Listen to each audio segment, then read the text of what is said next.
情绪是谁派来的？大脑与情绪的秘密。你有没有试过这样的情境？早上准备出门上班，正要出门的那一秒，小孩突然说：我的作业簿忘在阿嬷家了。你怒火瞬间飙升，打开冰箱想喝牛奶，一看到剩下来一点点的牛奶被人喝完没补，你心头升起一股怎么每次都这样的火气。走在路上滑手机，看到某位朋友在社群媒体上晒恩爱，而你刚和另一半冷战中，你突然感觉一股酸楚从胸口炸出来。这些情绪来得快，来得猛，有时还来得莫名其妙。你不想生气，但偏偏爆了；你不想哭，但眼泪已经滑下来了。更糟的是，有时你还会怪自己，我怎么那么脆弱，怎么一点事就爆炸？问题来了，这些情绪到底是谁派来的？他们为什么总在你最不想要的时候跳出来捣蛋？今天我们就要揭开你体内那位装炸弹的内鬼，情绪的秘密身世。我们先来澄清一个迷思，情绪不是坏东西，它不是敌人，也不是故障系统，它更像一位神秘的快递员，每天送来一些你需要打开来看的东西。想象一下，怒气是快递员送来的红色包裹，里面藏着我受伤了，我不被尊重的讯息。哀伤是黑色的盒子，内有你正在经历失落的提醒。焦虑是一封用荧光笔画满的信件，告诉你前方有危险，你要准备一下。问题不是情绪本身，而是你常常没有打开这些快递，只是直接把它们丢在心里，结果它们在里头闷烧、发酵、走味，最后变炸弹。所以我们要问的不是怎么赶走情绪，而是这些情绪是谁寄来的？他想告诉我什么？线索从你的大脑开始。你的大脑不是一块统一的豆腐，而是一个有楼层的3层公寓，而情绪住在这栋楼的中间那一层。来，跟我一起搭电梯，1楼，爬虫脑生存反应。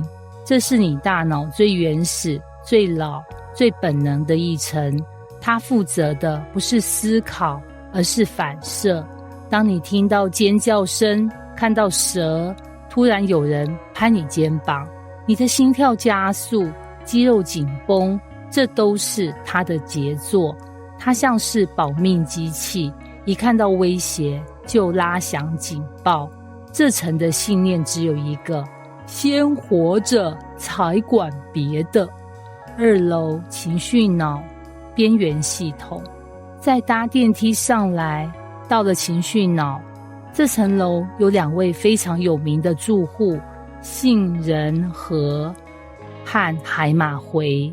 杏仁核专门负责情绪开关，它是你那股突然暴怒、惊恐、哀伤的按钮操纵员，而海马回则是你情绪记忆的仓库。记得你第一次考试考差被老师骂时的羞愧感吗？它帮你保存了这段记忆。这层楼就是情绪的基地营，炸弹、雷达还有记忆弹药库全都在这里。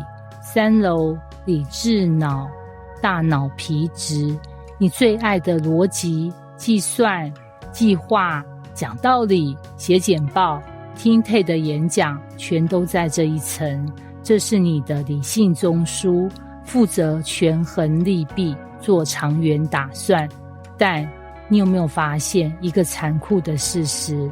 当你很生气、很害怕、情绪爆表时，你根本无法思考。没错，那是因为2楼的情绪脑一旦启动，就会短暂关闭你3楼的理智脑。这就像一栋大楼发生火灾，火警一响，电梯就停了。情绪一来，理性就卡住，不是你不够成熟，是你的大脑设计本来就是这样。杏仁核非常敏感，它比你想象中还急性子。只要你接收到一点点威胁的讯号，语气不对，眼神不善，气氛不妙，它就会自动引爆警报器。而且它不会等你3楼开会讨论我们是不是该生气，它直接自作主张，来不及了，启动情绪防卫模式。你就突然怒了，哭了，紧张到胃痛了。这时候你会说，我也不想这样，但我就是控制不住啊。这不是借口，这是事实。因为你不是没有控制力，而是那个控制系统被断电了。你不是坏掉，是大脑设计就是这样。情绪是派来保护你的，不是派来害你的。你之所以会情绪爆炸，是因为你没听懂他在说什么。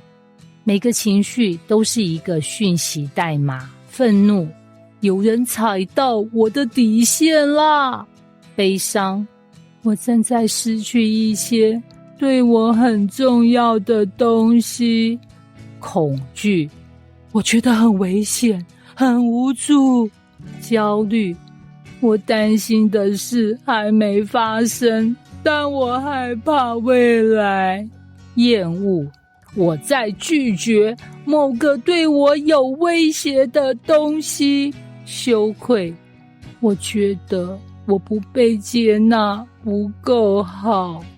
这些代码能帮助你找出你需要什么，你失去了什么，你在乎什么。